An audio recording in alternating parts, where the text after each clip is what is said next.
इस बार कस्बे में ठंड कुछ ज्यादा ही बढ़ गई थी। हवा ऐसी चुभ रही थी मानो बदन में सुइयां हो चुभो। कोहरा धीरे धीरे सब कुछ निगलता जा रहा था। रात का सन्नाटा इतना गहरा था कि दिल की धड़कन भी साफ सुनाई देने लगी थी। सब कुछ शांत था, लेकिन उस खामोशी के भीतर एक अजीब सी बेचैनी तैर रही थी। ऐसा लग रहा था जैसे रात खुद कोई कहानी सुनाने वाली हो। हम रोज की तरह दिन भर का काम निपटा कर पीपल वाले चबूतरे पर जमा थे। आग जल रही थी, लेकिन ठंड फिर भी बदन के आर पार हो रही थी। भाई, इस साल की ठंड तो हद से ज्यादा पड़ रही है। ऐसा लग रहा है जैसे माघ का पाला अभी से पड़ गया हो।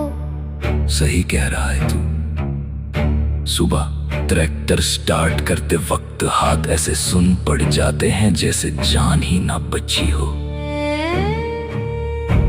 मुझे तो ठंड से ज्यादा उस बात की चिंता है जो शामू ने कल रात कही थी। कौन सी बात?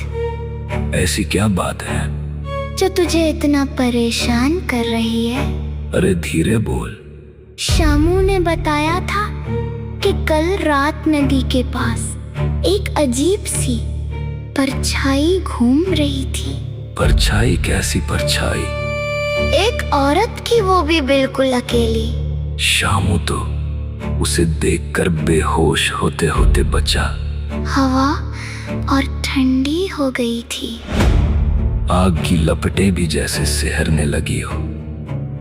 सब एक दूसरे की तरफ देखने लगे। और देखो यार, इतनी रात हो गई लेकिन हरदेव चाचा अभी तक नहीं आए।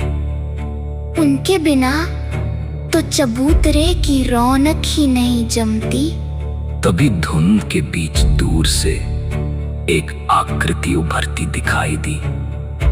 धीरे, बहुत धीरे, जैसे कोहरा खुद किसी को हमारी तरफ धकेल रहा हो। अरे देखो, लगता है चाचा आ रहे हैं। सबकी निगाहें उसी दिशा में टिक गई। धुंध इतनी घनी थी कि कुछ साफ दिख नहीं रहा था, लेकिन जैसे जैसे आकृति पास आई पहचान में आ गया।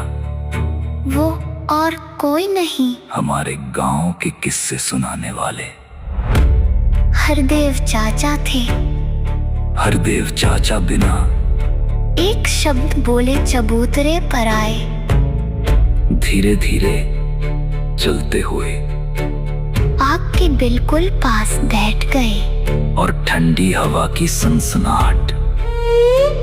चाचा, आपकी कहानियाँ सुनते वक्त तो लगता है जैसे सब कुछ अपनी आंखों के सामने हो रहा हो। सच में चाचा, आप जो सुनाते हैं वो आम कहानियाँ नहीं होती। बस कर रे, इतनी तारीफ मत कर। आज जो कहानी मैं तुम लोगों को सुनाने वाला हूँ वो कोई मनगढ़ंत किस्सा नहीं है।